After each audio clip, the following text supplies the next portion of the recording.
Hello friends, நம்ம Deepavali special தாங்க ரவா லட்டு செய்ய போகிறோம். ரொம்ப ஈஸியாக செஞ்சிடலாம். டக்குன்னு யார் வேணால் செஞ்சிடலாங்க. சாஃப்டாக இருக்கும். இப்போ வாங்க அதை எப்படி செய்யுதுன்ட்டு பார்க்கலாம். ஃபஸ்ட்டு ஒரு மிக்ஸி ஜார் எடுத்துக்கலாம். இதில் நான் 1 கப்பு ஜீனி சேர்த்துருக்கேன். இந்த ஜீனியை நல்லா பொடிச்சிட்டு வந்துடலாங்க. அது அப்படியே தனியாக இருக்கட்டும். இப்போ அடுத்ததாக ஒரு கடாயில் இப்போ ஒரு கடாயில் நெய்யை வந்து தேவையான அளவு சேர்த்துக்கலாம். இந்த நெய் வந்து நல்லா காஞ்சதுக்கப்புறமா முந்திரி திராட்சை போட்டு நல்லா வறுத்து எடுத்துக்கலாங்க.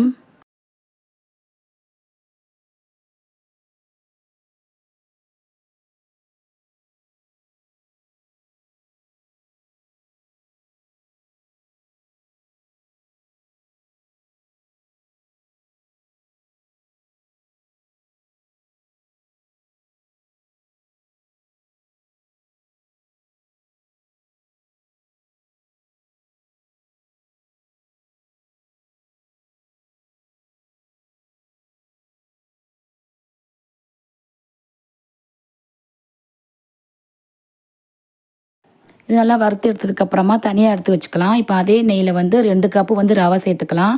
1 கப்பு வந்து ஜீனிக்கு 2 கப்பு ரவைங்க.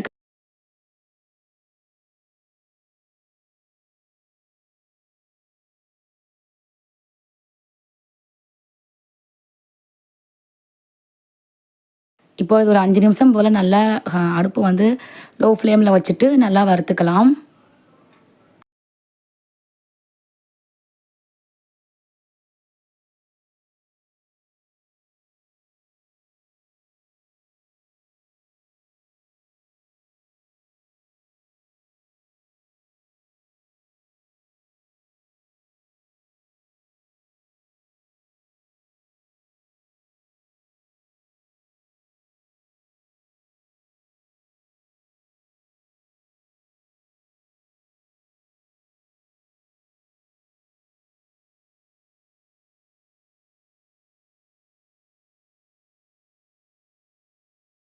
அடுத்ததாக நம்ம ஏற்கனவே பொடிச்சு வச்ச ஜீனியை இதில் சேர்த்துக்கலாங்க.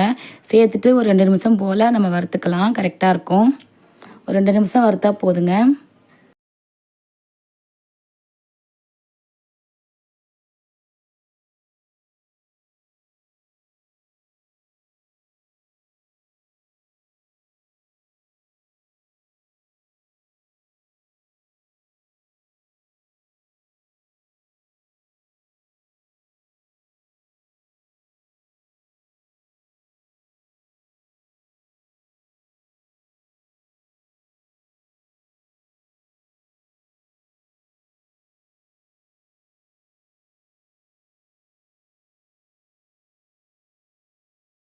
இப்போ நம்ம ஸ்டவ்வை ஆஃப் பண்ணிவிட்டு தேவையான அளவு ஏலக்காய் பொடி சேர்த்துக்கலாம். அப்புறம் வறுத்து வச்ச முந்திரி திராட்சையும் சேர்த்துட்டு இது நல்லா ஆறுனதுக்கப்புறமா கையில் நல்லா உடச்சி விட்டுக்கலாங்க.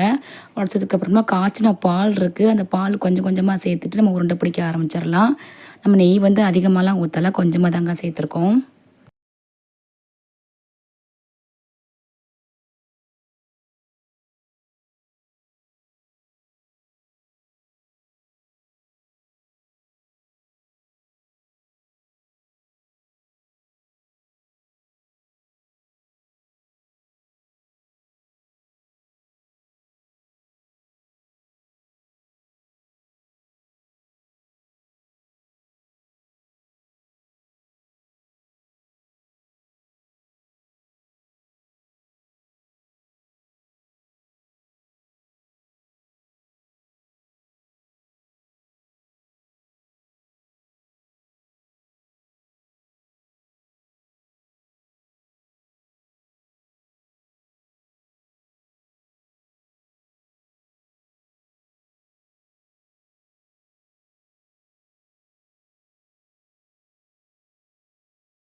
பாருங்க, இதே போல் எல்லாத்தையும் உருண்டை பிடிச்சி வச்சாச்சு. ஓகே ஃப்ரெண்ட்ஸ், சுவையான ரவா லட்டு ரெடி ஆயிடுச்சு. ஈஸியான முறையில் செஞ்சிடலாங்க. ஓகே ஃப்ரெண்ட்ஸ், இந்த வீடியோ பிடிச்சிருந்துச்சுன்னா லைக் பண்ணுங்கள், கமெண்ட் பண்ணுங்கள், சப்ஸ்கிரைப் பண்ணுங்கள். தேங்க்யூ.